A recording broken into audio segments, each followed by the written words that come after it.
Hello வணக்கம். இது உங்கள் சிபி சொல்லரும் எப்படி இருக்கீங்க? இப்போ பார்த்தீங்கன்னா காலையிலேயே வந்துட்டு விஜய் பார்வதி அண்ட் சாண்ட்ரா பேசக்கூடிய விஷயங்கள் வருது. என்ன அப்படின்னு பார்த்தீங்கன்னா, இன்னும் இன்னைக்குன்னா புதன்கிழமையா, வியாழன் வெள்ளி சனிக்கிழமை வந்துட்டு நம்மளுடைய விஜய் சேதுபதி அவருடைய எபிசோடு வரப்போகுது. ஸோ கண்டிப்பாக இவங்க பேசுகிற விஷயங்கள் கண்டிப்பாக விஜய் சேதுபதி அட்ரஸ் பண்ண போகிறார். என்ன விஷயங்கள் அதை பார்க்கலாம். அதுக்கு முன்னாடி பார்க்குற எல்லாருமே நம்மளோட சேனலை சப்ஸ்கிரைப் பண்ணிட்டு பாருங்கள், லைக் பண்ணுங்கள், கமெண்ட் பண்ணுங்கள், ஷேர் பண்ணுங்கள். இப்போ வாங்க அந்த வீடியோக்குள்ளே போகலாம். நல்ல ஆதரவு கொடுக்குறீங்க, ரொம்ப ரொம்ப நன்றி. நாளைக்கு நியூ இயர். ஸோ என்னென்ன ரெசல்யூஷன் எடுக்க போகிறீங்கன்றதை கமெண்ட்ஸ் பண்ணுங்கள். நானுமே வந்துட்டு இருக்கிறவருக்கு உண்மையாக இருக்கணுன்றதை ரெசல்யூஷனாக எடுக்கிறேன். சார், இப்போ என்ன நடக்குது அப்படின்னா, சாண்ட்ரா வந்து ஒரு சில விஷயங்கள் சொல்கிறாங்க.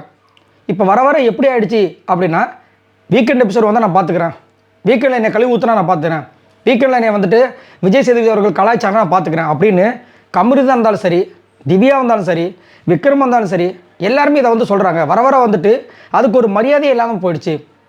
ஆக்சுவலாக அன்றைக்கி வந்துட்டு அவர் வந்து கொஸ்டின் கேட்பார், நம்ம என்ன பண்ண போகிறோன்னு தெரியலையே அப்படிங்கிற ஒரு பதட்டத்துக்கு பதில் அவன் கேள்வி கேட்பாங்களா, நான் பார்த்துக்கிறேன் அப்படின்னு அன்றைக்கி வந்துட்டு இதில் சொல்லியிருப்பார். நாமினேஷன் பண்ணும்போது திவ்யாவை பற்றி அவர் எனக்கு கேட்டால் நான் பரவாயில்லைங்க, நான் என்ன நான் இப்போ பேசிக்கிறேன் அப்படின்னு இருப்பாங்க. திவ்யாவும் நான் பேசிக்கிறேன் அப்படின்னு இருப்பாங்க. கமுருதுன்னு சொல்லியிருப்பார். ஸோ இதை வந்து சொல்கிறாங்க இல்லை. அதை யோசிச்சு பார்த்தா முன்னாடிலாம் வந்துட்டு இந்த விஷயம் செஞ்சுட்டா கமலஹாசன் அவர்கள் இருக்கும்போதெல்லாம் ஐயோ கமல் சார் வந்து என்ன சொல்ல போகிறா தெரியலன்னு பயப்படுவாங்க, பதறுவாங்க. விஜய் சேதுபதி அவர்களுக்கும் பயப்படுவாங்க. ஆனால் இந்த சீசனில் பார்த்தீங்கன்னா அது வந்து கொஞ்சம் மிஸ் ஆகுதோ ஒரு சில பேர்கிட்ட அப்படின்ற மாதிரி தோணுது. அதை தான் அங்கே சொல்கிறாங்க. ஏன்னா விஜய் போகிறது அதான் சொல்கிறாங்க. இல்லையா, ஆமாம். ஏன்னா நம்ம வந்துட்டு ஐயோ கேட்டுருந்தோம். ஏன்னா விஜய் போகிறதுல பதறிட்டு உட்காந்துட்டு இருப்பாங்க. ஏன்னா அடி அந்த மாதிரி அடி ஒரு வாட்டியும்.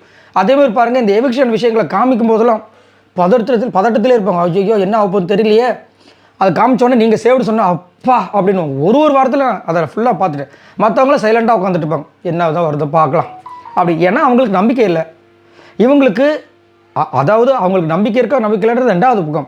இவங்களுக்கு பயம். என்ன பயம்னா, அந்த கண்டென்ட்டை கொடுத்துருக்கோம், ஏதாவது ஒன்று பண்ணணும், இதனால் வந்து எதாவது ஆகிடுச்சா ஒரு பயம் இருந்துக்கிட்டே இருக்கணும். அதாவது எப்பயுமே வந்துட்டு நம்ம செய்கிற தொழிலாக இருந்தாலும் சரி எதுலேயுமே ஒரு பயம் இருக்கணும். பயம் தான் நம்மளை வந்து முன்னேற்றி போகும். யாராக இருந்தால் பரவாயில்ல அப்படின்னு சொன்னால் வேலைக்காகாது.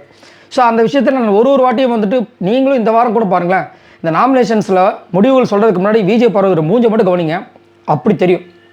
சரி, இப்போ அதை வந்து சொல்லி இந்த மாதிரி பேசிகிட்டு இருக்காங்க. இப்போ விஜய் பார்வதி என்ன சொல்கிறாங்கன்னா, நேற்று கூட நான் வந்துட்டு இதை வந்து பேசலாம்னு நினச்சேன், அதாவது கமுருது விஷயத்தை லிவிங் ஏரியாவில் வச்சு பேசலாம்னு நினச்சேன். பட் ஆனால் என்னவாயிருச்சுன்னா, அவங்க எல்லோரும் வந்து வீக்கெண்டில் வந்து அவர் சார் சொல்லிவிடுவாங்க, இதை பற்றி இப்போ பேசாத சொல்கிறாங்க. அது கரெக்டாக அப்படி கேட்கும்போது சாண்ட்ராவும் சொல்கிறாங்க, இல்லை கரெக்டு தான் அந்த முடிவு. ஏன்னா இப்போ நீ பேசினா அதுக்கு இன்னும் கொஞ்சம் பெருசாக போகும், டெவலப் ஆகிடும், அப்புறம் தேவையில்லாத பிரச்சனை வந்துட்டு அடுத்தது வெடிக்கும் அப்படின்ற மாதிரி சொல்கிறாங்க. அதனால தான் நான் விட்டுட்டேன்.